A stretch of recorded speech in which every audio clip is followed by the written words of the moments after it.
I think that Gaiman does express some of his nastiness through the character of Morpheus specifically. I think there's a lot there. The one story everyone's talking about, and it's funny that you guys brought up the Muse because there's a story that's making the rounds right now about Calliope, where there's this old writer who is retiring, and he has this protege. He tells him, "Hey man, I'm done Yeah, writing. I've You seen know this. about Yep, this." I do. Mhm. He gives him his secret. It's the Muse Calliope. He's like, "You don't have to feed her or anything."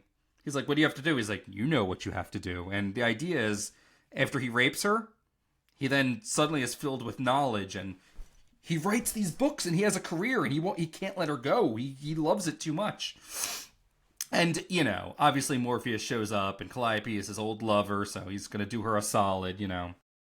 And he fills his mind with unending dreams, waking dreams. He can't stop.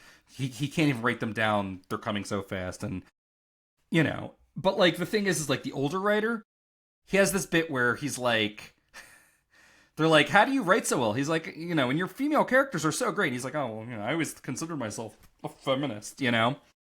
Is separating the art from the artist is truly nuanced. It truly, summing it up into one phrase, it is truly nuanced. And there's so many, at the end of the day, it's the relationship that you create with the art. It's the relationship that you have as a fan with the art. It's the relationship you have with the other fans, and it's the relationship that you have with your community around you. And to a degree, yes, you will create that parasocial relationship with the artist.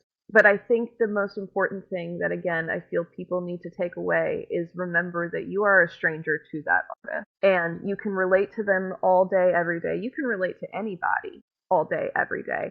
People can relate to any one of us here. And that's great that you can find that community.